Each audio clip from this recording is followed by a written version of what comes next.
ना ना ना, असं नाही चालणार. चला सुरुवातीपासून बघूया. नमस्कार मित्रांनो, माझं नाव आहे धीरज आणि सकाळी उठल्यानंतर बाबासाहेबाला आणि बुद्धांना वंदन करून मी माझ्या मित्राला म्हटलं की चला माझे काहीतरी फोटो काढा. त्यानंतर आम्ही संध्याकाळी जयंतीला जाणारच होतो. तर जयंतीमध्ये आल्यावर बघतोय की जयंती आमच्या अगोदरच सुरू झाली होती. सो त्यानंतर भगवान बुद्धांचे दर्शन झाले. सो त्यासोबतच मी माझ्या मित्राला म्हटलं की चला आपण अजून पुढे एक्सप्लोअर करूया. जसं जसं पुढे जात होतो अजून गर्दी वाढत होती. मग त्यामध्येच माझा मित्र म्हणत होता तुला डान्स वगैरे येतो का नाही, दाखव करून. मग मी म्हटलं त्याला आपल्याला डान्स वगैरे येत नाही, जसा येईल तसा वाकडा तिकडा त्यासोबत डान्स केला. आणि त्यासोबतच आमचे आणखीन काही मित्र होते कॉलेजचे, ते भेटले कार्यकर्ते. तर त्यासोबतच त्यांना चांगली कला असल्याने त्यांनी त्यांची कला दाखवली तिथे. आणि ह्या दरम्यान माझ्या एक गोष्ट लक्षात आली, ही म्हणजे की नांदेडमध्ये तुम्हाला तुमचा पर्सनल स्पेस भेटतो.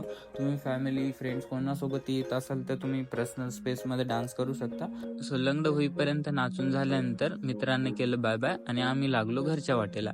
सो वाट्यामध्ये लोकेशन चांगलं बघून 2-4 वेडेवाकडे फोटोज काढले मित्रांनी माझे आणि त्यासोबत आजचा व्लॉग इथेच संपला. So thank you so much for watching.